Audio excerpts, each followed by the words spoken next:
The intention here is to transform the road into not just a new public street that business and so forth can become a part of, but as a part of our master plan, we identified this as a parkway.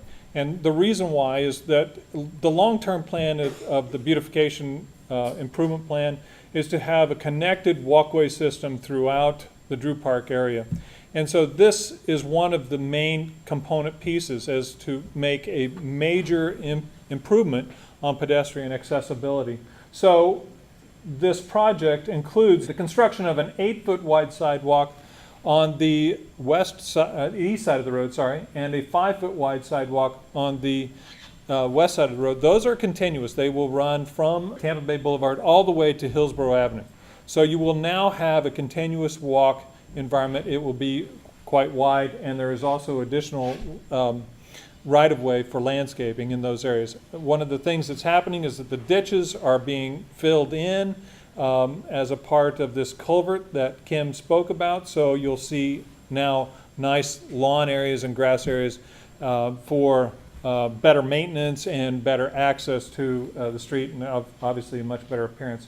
At Tampa Bay Boulevard, we're not touching the roundabout, but once you go past the roundabout, there's a couple of trees that are remaining. These trees are ones that are indicated to be existing. And then you'll see that we start planting a variety of about five different species of plant material that will be, to be quite honest with you, these are all plants that have been very carefully placed and selected throughout the street.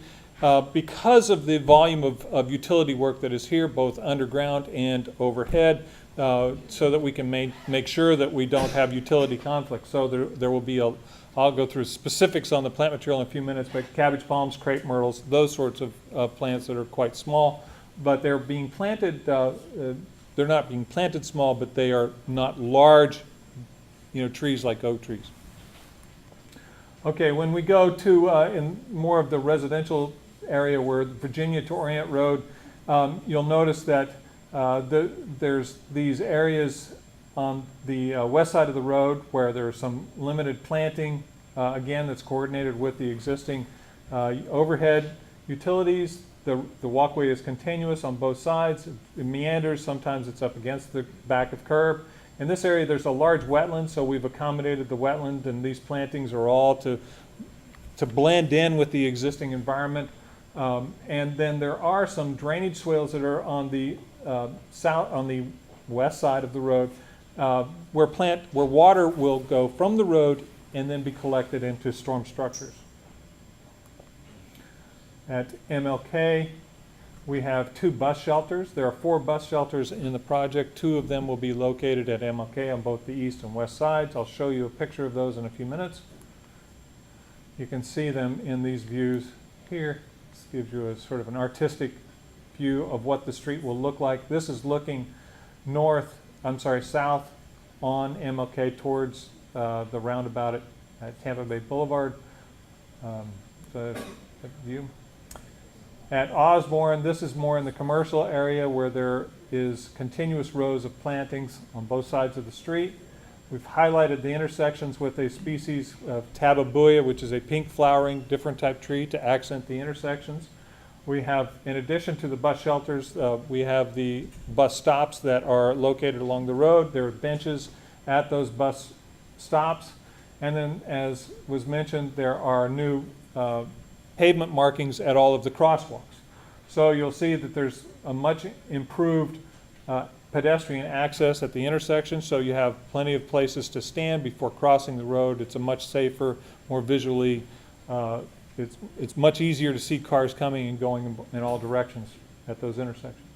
These are some of the furnishings that are planted, the benches. These were all part of our beautification master plan where we talked about that, but this project is actually going to implement the first street furnishings. They've been designed to evoke the character of the community, which is one which respects that this is a diverse community of business and residents, but it's also looking forward. And so we want to respect the environment and the business community.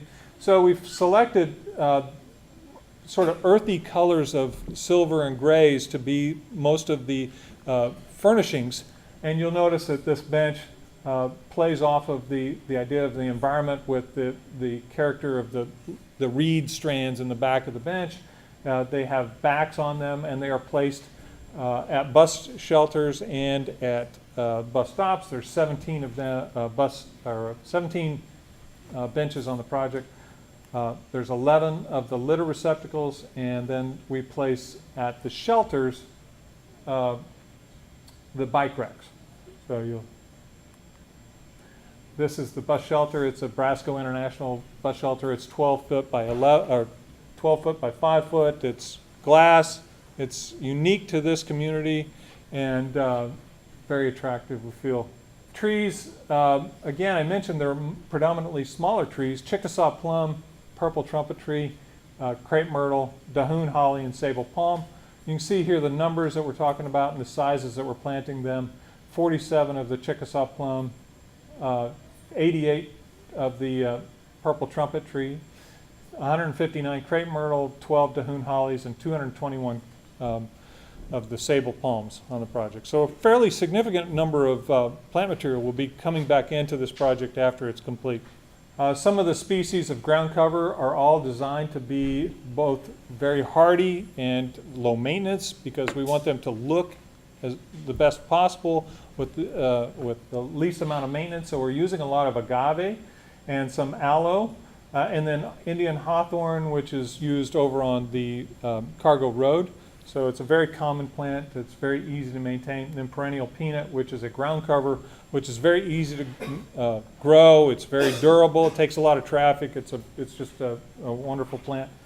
So that will be in some of the grass areas. We mentioned pedestrian lighting. There are actually 2 pedestrian lighting options that are going to be bid.